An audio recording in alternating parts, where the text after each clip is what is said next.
नमस्कार दोस्तों। आज की इस वीडियो में हम आपको राजस्थान की 11 ऐसी सीटों के बारे में बताने वाले हैं जहां पर कांग्रेस की एक तरफा जीत होने वाली है। सबसे पहले हम बात करते हैं अलवर लोकसभा सीट की।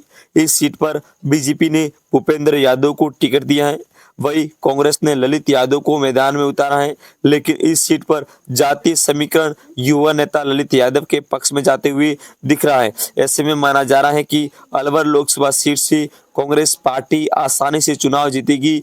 अगली सीट का नाम आता है चूरू का। इस सीट पर बीजेपी ने देवेंद्र झांझरिया को टिकट दिया गया है, वही कांग्रेस ने राहुल कसवा को टिकट दिया गया है।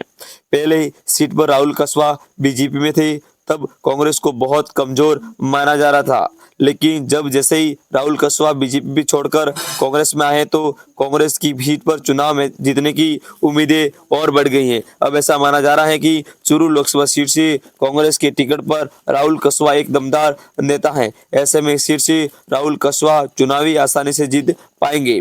अगली सीट की बात करें तो बाड़मेर सीट। इस सीट पर बीजेपी की टिकट पर कैलाश चौधरी, वही कांग्रेस की टिकट पर उम्मीदवार बेनीवाल हैं। इसके अलावा निर्दलीय रविंद्र सिंह भाटी चुनाव लड़ रहे हैं, लेकिन ऐसा माना जा रहा है कि रविंद्र सिंह भाटी निर्दलीय में चुनाव लड़ने की वजह से कांग्रेस पार्टी के चुनाव में जीतने की उम्मीदें बढ़ गई हैं। ऐसे में बाड़मेर लोकसभा सीट से कांग्रेस की टिकट पर उम्मीदवार बेनीवाल जीत हासिल कर सकते हैं।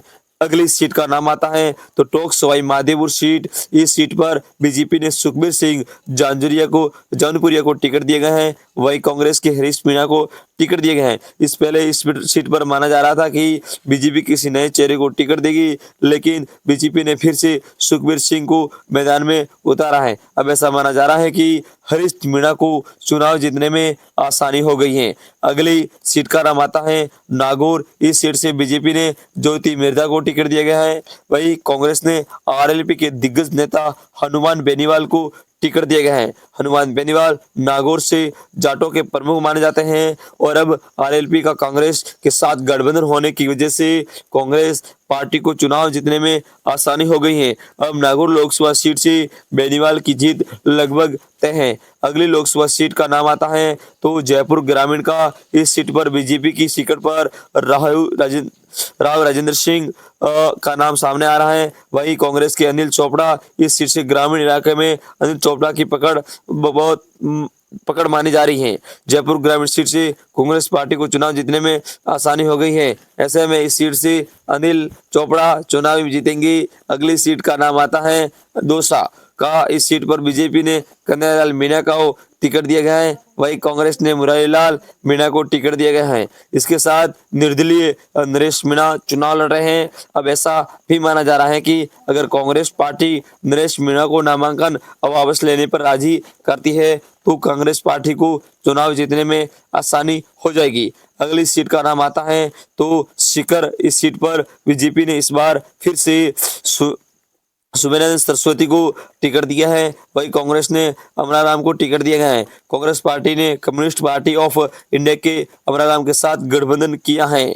अब ऐसा माना जा रहा है कि सीकर लोकसभा सीट से कांग्रेस पार्टी को चुनाव जीतने में कोई तकलीफ नहीं होगी और वो आसानी से अमराराम को जीत लगभग तय मानी जा रही है। अगली सीट का नाम आता है झुंझुनू का। इस सीट पर बीजेपी ने शुभकरण चौधरी को टिकट दिया है, वही कांग्रेस ने भुजेंद्र सिंह ओला को टिकट दिया है। झुंझुनू लोकसभा सीट से भुजेंद्र सिंह ओला की अच्छी पकड़ मानी जा रही है। अब माना जा रहा है कि इस सीट से कांग्रेस पार्टी को चुनाव जीतने में को आसानी हो गई। ऐसे में झुंझुनू सीट से भुजेंद्र ओला को जीत लगभग तय मानी जा रही है। अगली सीट है का नाम आता है तो कोटा का। इस सीट पर बीजेपी की ओम बिरला का टिकट दिया है, वही कांग्रेस ने प्रहलाद गुज्जल को टिकट दिया है। लेकिन इस बार कोटा की जनता ओम बिरला नाराज है, इसलिए यहाँ के कांग्रेस पार्टी की जीत तय मानी जा रही है। ऐसे में कोटा लोकसभा सीट से कांग्रेस में प्रहलाद गुज्जल की जीत लगभग तय है।